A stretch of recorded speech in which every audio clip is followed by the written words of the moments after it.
Hello students, आज हम chapter 2 का रिवीजन स्टार्ट करेंगे।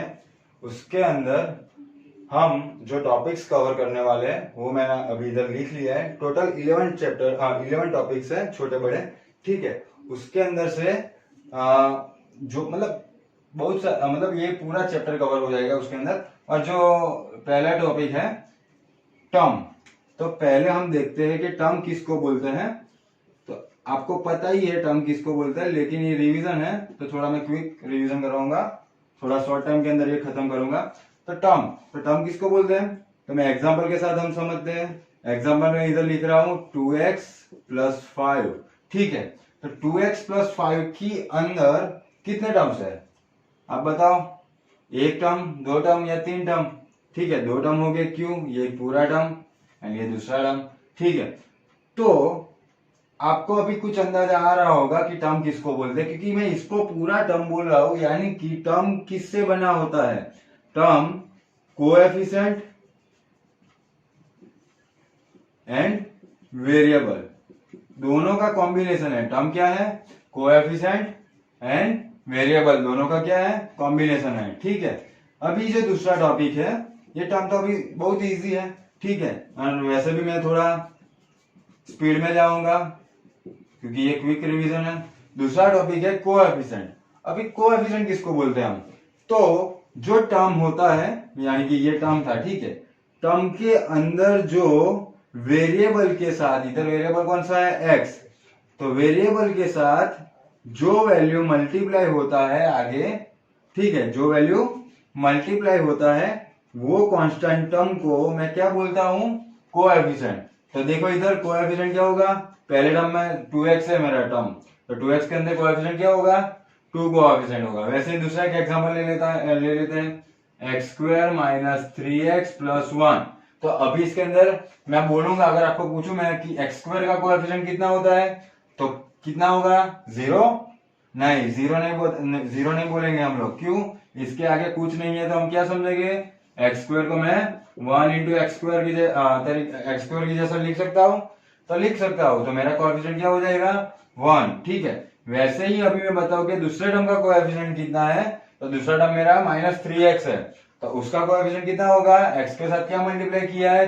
3, तो मेरा कोएफिशिएंट 3 होगा कि नहीं होगा? नहीं होगा। क्यों नहीं होगा? क्योंकि कोएफिशिएंट मेरे को साइन के साथ लिखना पड़ता है। तो इधर x का कोएफिशिएंट 3 नहीं है, -3 है, तो -3 मेरा क्या हो जाएगा? कोएफिशिएंट, ठीक है। तो वैसे ही अभी दूसरा टॉपिक आपका क्लियर हो गया, कोएफिशिएंट किसको बोलते हैं। अभी जो तीसरा टॉपिक है पोलिनोमियल। तो पोलिनोमियल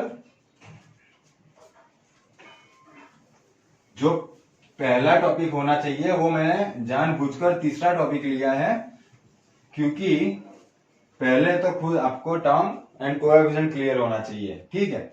अभी हम समझेंगे पोलिनोमियल। अभी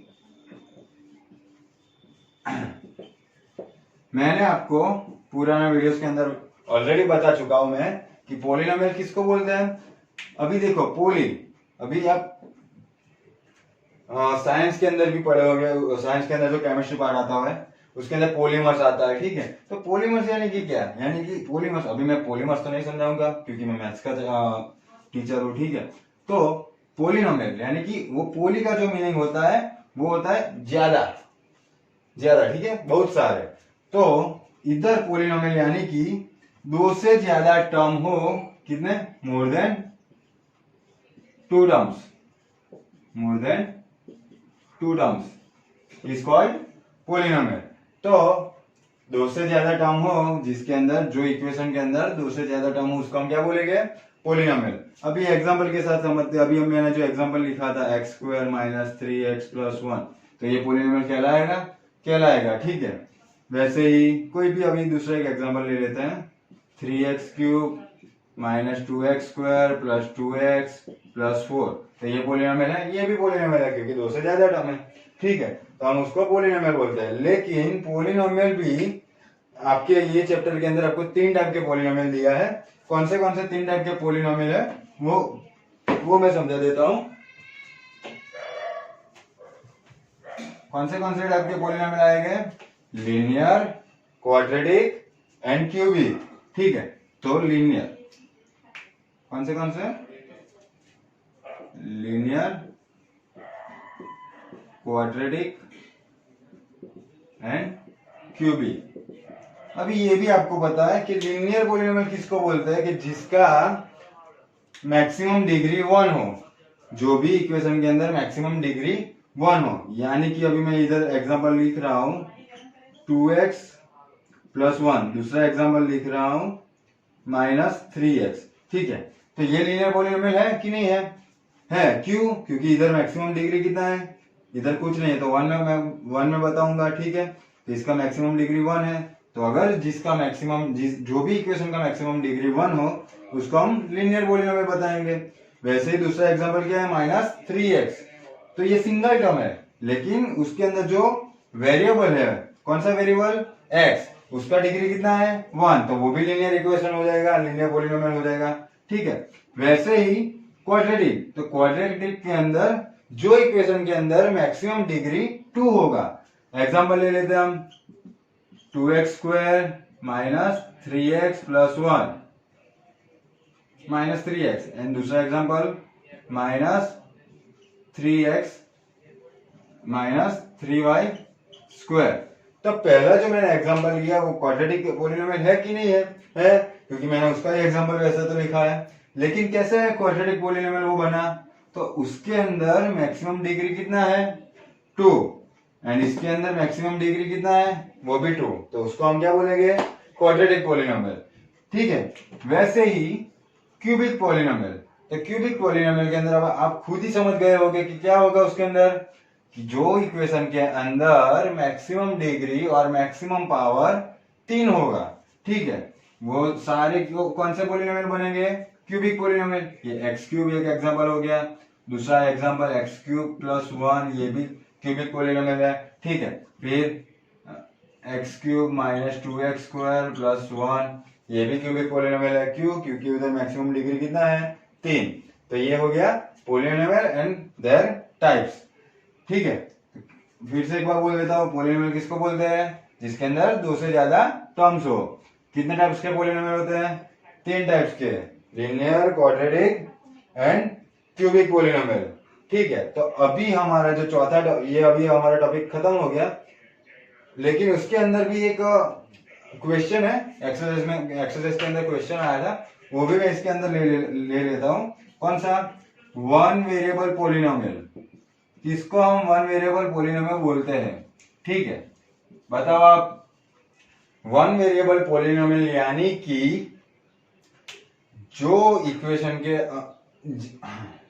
1 वेरिएबल पॉलिनोमियल यानी कि वैसा इक्वेशन कि जिसके अंदर कितना वेरिएबल हो, एक ही वेरिएबल हो, ठीक है, एंड वो वेरिएबल का पावर पॉजिटिव इंटीजर होना चाहिए, उसकी मोस्ट इंपोर्टेंट कंडीशन है। क्या, अभी देखो एग्जांपल में इधर लिख रहा हूं, वैसे भी ये टेक्स्ट बुक के अंदर एग्जांपल आपको दिया है, वही ले लेते हैं। 1 वेरिएबल पॉलिनोमियल ये रहा, देखो y² +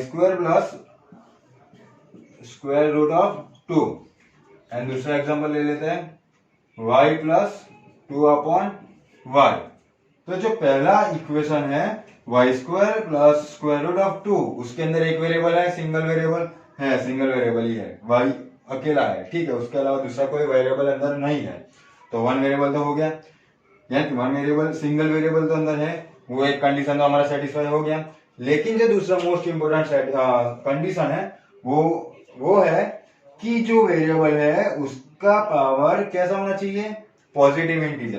तो इधर y का पावर क्या है, 2, वो पॉजिटिव इंटीजर है, तो ये 1 वेरिएबल पॉलिनोमियल हो जाएगा हमारा, ठीक है। लेकिन जो दूसरा एग्जांपल है y + 2/y, तो अभी इसके अंदर एक वेरिएबल, सिंगल वेरिएबल यूज हुआ है, हाँ हुआ है सिंगल वेरिएबल, कौन सा, y, तो वो तो कंडीशन सेटिस्फाई हो गया। लेकिन जो दूसरा कंडीशन हमारा है, दूसरा कंडीशन हमारा कौन सा है, कि वेरिएबल का पावर ऑलवेज क्या होना चाहिए, पॉजिटिव इंटीजर। तो अभी तो आप बताओ कि इसके अंदर y का पावर 1 है, इधर भी y का पावर 1 है, तो ये तो पॉजिटिव इंटीजर है, तो 1 वेरिएबल पॉलिनोमियल है। लेकिन ये 1 वेरिएबल पॉलिनोमियल नहीं है। क्यों नहीं है, आप इसको सिंप्लीफाई करो, क्योंकि y नीचे है, y आप ऊपर ले जाओगे तो क्या हो जाएगा, y plus 2 into y raise to -1 होगा कि नहीं होगा।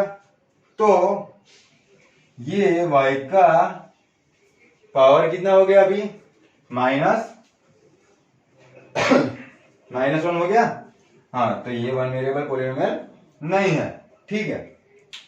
तो ये भी हमारा क्लियर हो गया, वन वेरिएबल पॉलिनोमियल। तो हमारा ये तीसरा टॉपिक कवर हो गया। तो अभी हम आगे बढ़ते हैं चौथे टॉपिक के अंदर। चौथा टॉपिक क्या है हमारा, चौथा टॉपिक डिग्री ऑफ पॉलिनोमियल। बहुत आसान है डिग्री ऑफ पॉलिनोमियल, वो तो अभी आपको समझ में आ ही गया है, तो समझाने का कुछ जरूरत ही नहीं है। लेकिन एक आध एग्जाम्पल लिख लेता हूं मैं आपको, ठीक है, रिवाइज करवाने के लिए। तो चौथा टॉपिक जो हमारा है वो है डिग्री ऑफ पॉलिनोमियल, ठीक है। तो डिग्री ऑफ पॉलिनोमियल, तो अभी उसके अंदर भी एक एग्जांपल है, आप टेक्स्ट बुक के अंदर वही ले लेते हैं। 2 minus Y square minus Y cube plus 2 into y raise to 8। तो ये डिग्री ऑफ पॉलिनोमियल। अगर आपको पूछा ये क्वेश्चन है एंड उसका आपको आंसर देना है कि इसके अंदर डिग्री कितनी होगी, ठीक है, तो फाइंड द डिग्री। तो कौन सा जवाब आएगा, कौन सा आंसर आएगा इसका, आपको क्या देखना है। आपको अगर डिग्री फाइंड करने को बोले तो आपको क्या देखना है, जो आपको इक्वेशन और फॉर्मूला और पॉलिनोमियल दिया हो उसके अंदर आपको वो देखना है कि वेरिएबल की मैक्सिमम पावर कितनी है। तो इधर देखो, वेरिएबल की मैक्सिमम पावर y की 2, इधर y की 3, इधर y की 8। तो मेरा डिग्री कितना हो जाएगा, कितना होगा 8। तो ये मेरा आंसर आ गया। तो ये डिग्री ऑफ पॉलिनोमियल हो गया, बहुत आसान है, ठीक है।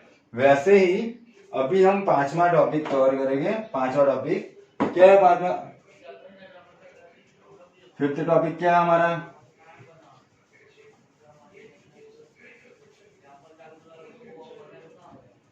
फिफ्थ टॉपिक है वैल्यू ऑफ पॉलिनोमियल।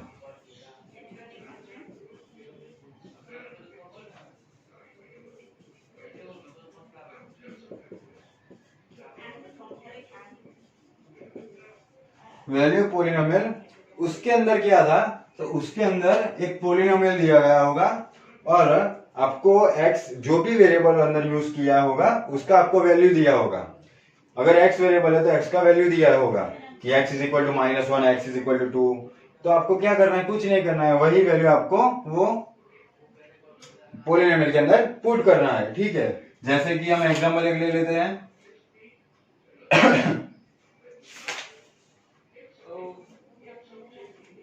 पहले पॉलिनोमियल में लिख लेता हूं, 5x minus 4x square plus 3 at x is equal to -1। तो इसका वैल्यू ऑफ पॉलिनोमियल फाइंड करना है। तो मैंने क्या बताया आपको, जो भी वेरिएबल यूज किया होगा उसका वैल्यू दिया होगा। तो दिया इधर value x is equal to -1, तो आपको x की जगह पे क्या रखना है, -1। तो 5 into -1 minus 4 into -1 whole square plus 3। हाँ, एक और काम आप कर सकते हो ये क्वेश्चन के अंदर, कि अगर आपको सही ऑर्डर के अंदर चेंज करके लिखने के बाद आपको सॉल्व करना है तो भी कर सकते हो, और वैसे भी डायरेक्टली करोगे तो भी कोई प्रॉब्लम नहीं आएगा, ठीक है। तो अभी मैंने ये डायरेक्टली सॉल्व किया है, क्योंकि सही ऑर्डर क्या होगा, ये मैक्सिमम डिग्री 2 है, तो ये टर्म कौन सा आएगा, आगे आएगा, फर्स्ट टर्म आएगा, ठीक है। ये सेकंड टर्म बन जाएगा और ये लास्ट टर्म, वैसे का वैसा। तो वो तो अभी अलग बात है, लेकिन अभी ये वैल्यू मैंने अंदर पुट कर लिया है x की जगह पे। तो अभी मैं आंसर चेक करूंगा, 5 इंटू -1 क्या होगा, -5, -1 का स्क्वायर प्लस 1, तो -4 इंटू +1 एंड +3, तो -5 -4 +3, तो -9 +3 -6। तो ये क्या आ गया, मेरा आंसर आ गया, ठीक है। ये क्या हो गया हमारा वैल्यू ऑफ पॉलिनोमियल, ठीक है। तो ये भी बहुत आसान चीज है, ये भी बहुत अच्छा और इजी टॉपिक है। अभी हम अगले टॉपिक पर बढ़ेंगे। जो अगला टॉपिक हमारा है जीरोस ऑफ पॉलिनोमियल। तो वो बहुत इंपॉर्टेंट टॉपिक है एंड इजी भी है, ठीक है, क्योंकि वो आपको एग्जाम के अंदर दिखेगा ही, जीरोस ऑफ पॉलिनोमियल। तो zeros ऑफ पोलिनोमियल। उसके अंदर मैंने एक आसान टेक्निक और टेक्निक तो नहीं बोल सकते लेकिन समझाया था। अगर आपको पल्ले ना पड़ रहा तो आपको कुछ करना नहीं है, आपको क्या करना है, p of x is equal to 0 ले लेना है, क्योंकि जीरो सम पोलिनोमियल का मीनिंग क्या होता है कि एक्स यानी कि वेरिएबल की ऐसी वैल्यू जो वैल्यू पोलिनोमियल में पुट करने से पोलिनोमियल का आंसर क्या आएगा, 0 आएगा। ठीक है, तो अगर ये इधर मैं एग्जांपल ले लेता हूं कि p of x is equal to 2x plus 5 है, तो अभी x की मैं कौन सी वैल्यू पुट करूंगा कि ये पूरे पोलिनोमियल का आंसर 0 आएगा। ठीक है, यानी कि मेरे को चाहिए क्या, मेरे को लास्ट में फाइनली मेरे को p of x is equal to 0 चाहिए, तो मैं क्या कर लूंगा, p of x is equal to 0 पहले ही ले लूंगा। ठीक है, यह p of x is equal to 0, therefore 0 is equal to 2x plus 5। तो अभी क्या होगा, 5 को मैं इस साइड लाऊंगा तो -5 हो जाएंगे, तो -5 इज इक्वल टू 2x। तो अभी मैं 2 को इस साइड ऑपोजिट साइड लाऊंगा तो डिवीजन में जाएगा, तो -5/2 इज इक्वल टू x, यानी कि x की वैल्यू मेरे को क्या मिली, x की वैल्यू -5/2, यानी कि ये वैल्यू मैं ये इक्वेशन के अंदर x की जगह पर पुट करूंगा तो पोलिनोमियल का आंसर क्या मिलेगा, मेरे को 0 मिलेगा। ठीक है ना, इजी ये भी। तो आपको as always zeros of polynomial find करने के लिए आपको पहले क्या करना है, p of x is equal to 0 ले लेना है। ठीक है, बाद में आपको x का वैल्यू फाइंड करना है, वो आपका जीरोस मिल जाएगा। ठीक है, अभी हम अगला टॉपिक पर जाएंगे। अगला टॉपिक है हमारा रिमाइंडर थ्योरम। लेकिन अभी हम क्या करेंगे, जो remainder theorem and division of polynomial दो टॉपिक है, वो दो टॉपिक हम साइमल्टेनियसली एक साथ ले लेंगे, क्योंकि दोनों का मतलब सिमिलर टाइप है। ठीक है, इसलिए तो जो 7वां टॉपिक एंड 8वां टॉपिक है हमारा remainder theorem and division of polynomial. तो पहले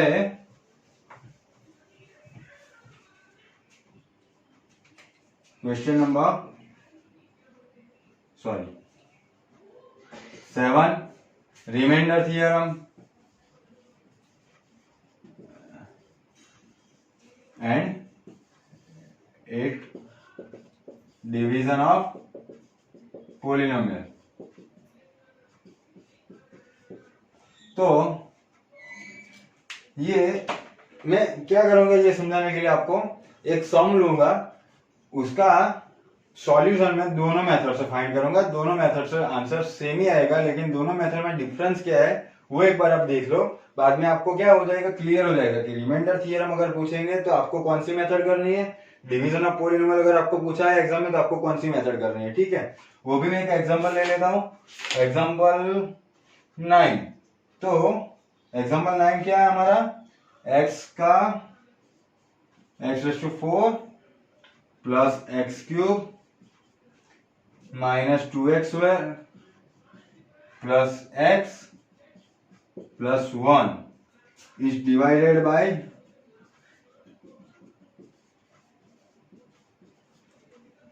x माइनस 1। तो अगर आपको ये क्वेश्चन पूछा है कि फाइंड द रिमाइंडर, पूरा क्वेश्चन ऐसा है, find the remainder when x⁴ plus x³ minus 2x² plus x plus 1 is divided by x minus 1, यानी कि ये पोलिनोमियल को ये टर्म से ये पोलिनोमियल से डिवाइड करना है एंड मेरे को रिमाइंडर फाइंड करना है। कौन सी मेथड से, ये अभी जो मैं मेथड से सॉल्व करूंगा वो रिमाइंडर थ्योरम मेथड होगी। ठीक है, तो उसके अंदर पहले मेरे को क्या करना पड़ेगा, उसके अंदर में पहले ये x माइनस 1 मेरा फैक्टर है, वैसा मैं सोच रहा हूं, क्योंकि तभी जाके मेरे को आंसर मिलेगा। तो x minus 1 is equal to 0 हो जाएगा, therefore x is equal to 1। तो मैं क्या करूंगा, पूरे जो पोलिनोमियल है मेरा polynomial p of x is equal to x⁴ plus x³ minus 2x² plus x plus 1, उसके अंदर x की जगह पे 1 पुट करूंगा, therefore p of 1 is equal to 1⁴ plus 1 का क्यूब माइनस 2 × 1 का स्क्वायर +1 इंटू +1। तो अभी 1 का 1:4 1, 1 का क्यूब 1, 1 का स्क्वायर 1 इंटू 2 2 -2 +1 +1 -2 +1 ये भी तो कट हो जाएगा, तो आंसर मेरा क्या मिलेगा 2। तो मेरा रिमाइंडर कितना मिला 2। लेकिन अभी मैं चेक करूंगा, यही सम अगर पूछा है कि आपको रिमाइंडर फाइंड करना है, लेकिन कौन सी मेथड से, डिवीजन ऑफ पॉलिनोमियल, तो आपको क्या करना है, सिंपली जो आप डिवीजन करते हो उसी टाइप से आपको पॉलिनोमियल का डिवीजन करना है, ठीक है। तो उसके अंदर क्या आएगा, पहले मैं लिख लेता हूं question, x⁴ plus x³ -2x² plus x plus 1, उसको पूरे को मैं डिवाइड करूंगा x -1 से, ठीक है। तो अभी इसके अंदर हम क्या करते थे, x यानी कि ये जो टर्म है जिससे हम डिवाइड करेंगे, उसका जो पहला टर्म है उसको मैं कितने से मल्टीप्लाई करूंगा, तो ये टर्म मेरे को मिलेगा। तो मैं x को कितने से मल्टीप्लाई करूंगा, तो x⁴ मिलेगा। तो मेरा आंसर आएगा x³ x into x³ is equal to x⁴ -1। अभी ये पूरा ये दोनों टर्म साथ में है, तो मेरे को दोनों को मल्टीप्लाई करना पड़ेगा उसको। तो -1 इंटू x³ -x³, ये अभी साइन चेंज करूंगा मैं, तो x⁴ कट हो जाएगा, x³ प्लस x³ मेरे को मिलेगा 2x³, ठीक है। ऊपर से नीचे आएंगे -2x²। तो अभी मैं x को कितने से मल्टीप्लाई करूंगा, तो 2x³ मिलेगा, तो प्लस 2x², ठीक है। तो ये मेरा आंसर आएगा 2x³ इधर, -1 इंटू 2x², तो -2x², ठीक है। अभी मैं साइन चेंज करूंगा, तो -2x³ प्लस 2x³ कट हो जाएंगे, -2x² प्लस 2x² वो भी कट हो जाएगा, ठीक है। तो ऊपर से नीचे आएंगे x एंड x प्लस 1।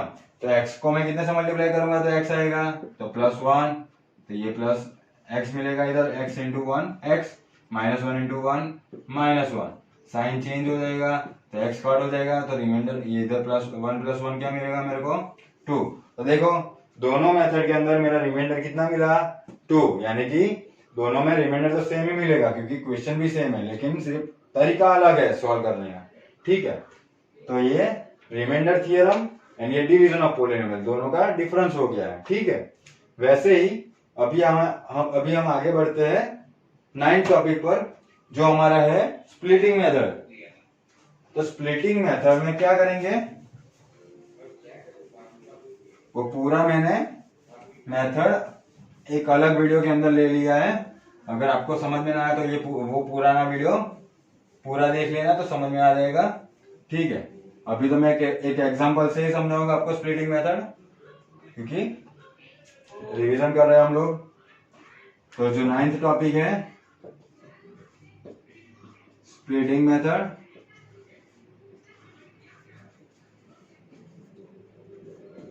उसके अंदर मैंने 2 रूल्स बताए थे आपको, वो 2 रूल्स खास याद रखने हैं कि वो भी एक एग्जांपल लूंगा तो फिर बड़ा हो जाएगा वीडियो। एक काम करते हैं,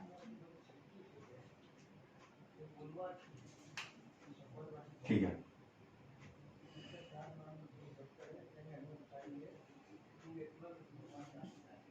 x² प्लस 3x प्लस 2, ये मैंने एग्जांपल ले लिया, ठीक है। एंड x²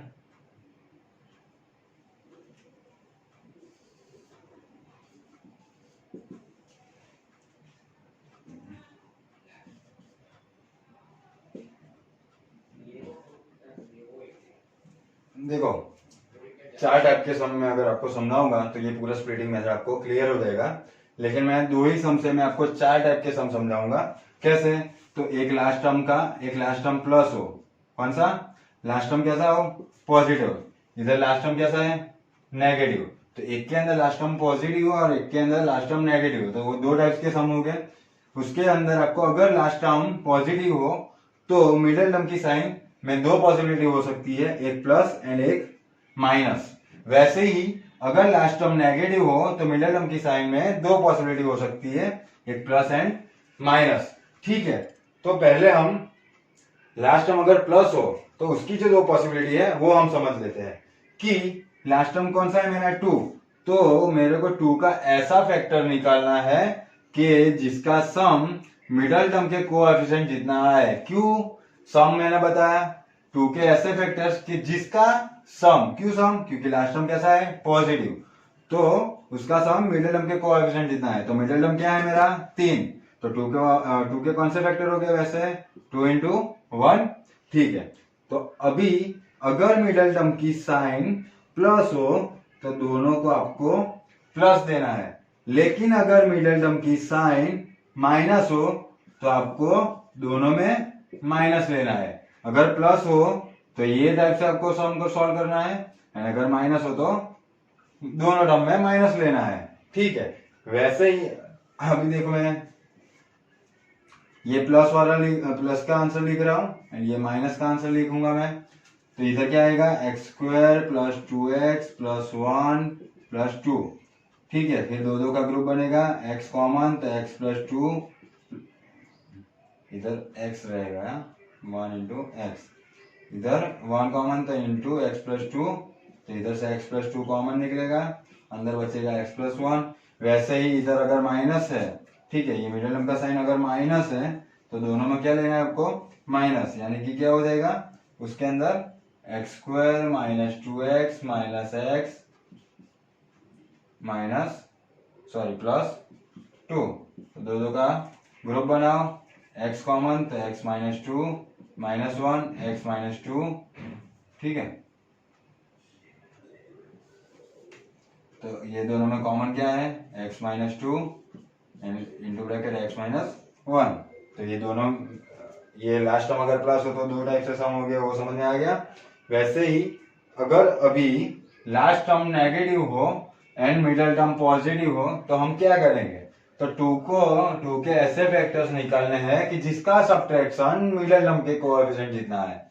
क्यों, क्योंकि लास्ट टर्म नेगेटिव है तो मैं सब्ट्रैक्शन ही करूंगा, तो 2 के कौन से फैक्टर हो गए 2 into 1, क्योंकि मिडिल टर्म मेरा क्या है, मिडिल टर्म का कोएफिशिएंट 1, तो 2 minus 1 क्या होगा 1, लेकिन मिडिल टर्म का साइन इधर पॉजिटिव है तो मैं बड़े को प्लस एंड छोटे को माइनस, ठीक है।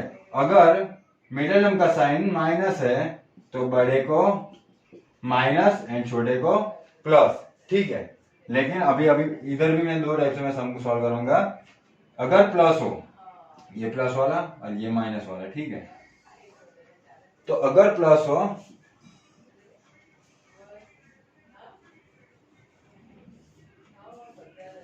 अगर प्लस साइन हो तो X square plus 2x minus x minus 2 ऐसा होगा, ठीक है। अगर माइनस हो तो X square minus 2x plus x minus 2 वैसा होगा, ठीक है।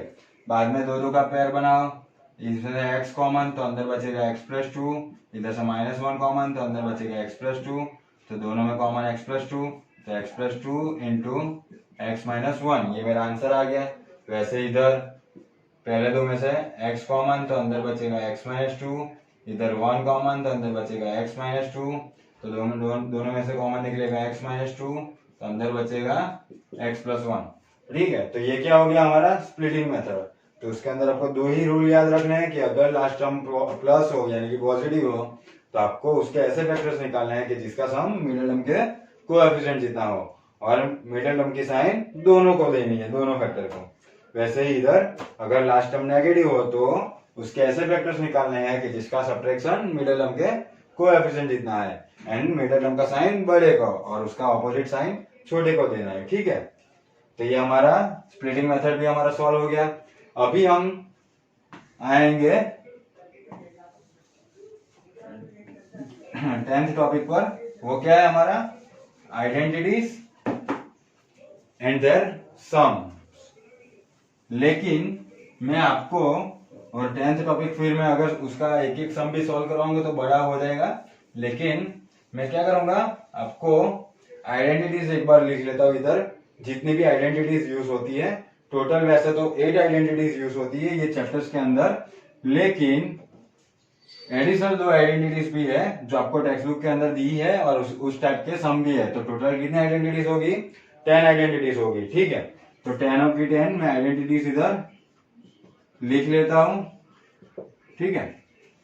पहली identity x plus Y whole square, तो X square plus 2xy plus Y square. फिर दूसरी identity x minus Y whole square, तो उसका answer X square minus 2xy plus Y square. तीसरी identity x minus Y into x plus Y, तो उसका answer X square minus Y square. चौथी identity x plus A into x plus B, तो उसका answer क्या आएगा X square plus A plus B into x plus A into B, ठीक है। फिर पांचवी identity x plus Y plus Z whole square, तो उसका आंसर क्या आएगा X square plus Y square plus Z square plus 2xy plus 2yz plus 2zx, ठीक है। कितनी हुई 5। ये छठवीं x plus Y whole cube, तो उसका आंसर क्या आएगा x cube plus Y cube plus 3xy into x plus y. फिर सातवीं x minus Y whole cube, उसके अंदर आएगा x cube minus Y cube minus 3xy into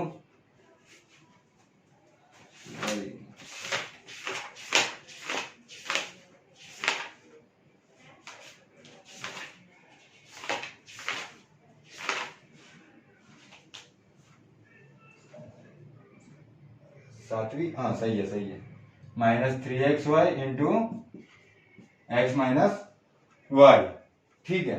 बाद में जो आठवीं आइडेंटिटी है वो आपकी कौन सी होगी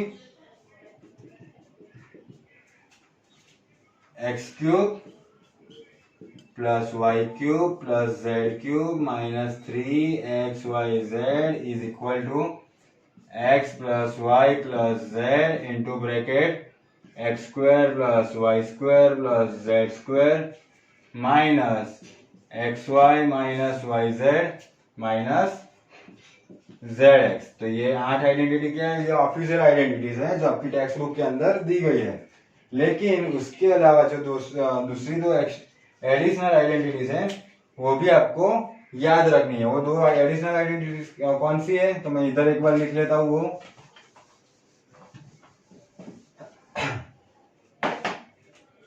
वो मैं ब्लू मार्कर से लिखता हूँ ताकि आपको समझ में आए कि वो दो अलग आइडेंटिटीज है आई एक्स एंड एक्स। तो X cube minus Y cube, sorry X cube plus Y cube and X cube minus Y cube, तो उसका आंसर क्या आएगा X plus Y into bracket x square minus x Y plus Y square, ठीक है। And दूसरी X cube minus Y cube में X minus Y into bracket x square plus X Y plus Y square, क्योंकि ये type के भी आपको sum solve करना है। तो ये 10 आइडेंटिटीज है जो आपको याद रखनी है, ठीक है। एंड अभी मैंने अभी इधर नहीं लिखा है, लेकिन आपको क्या करना है आज, ये आपका आज का होमवर्क रहेगा कि ये 200 आइडेंटिटीज के आपको दो सम सॉल्व करने हैं। दो यानी कि टोटल 40 सम हो गए। क्यों?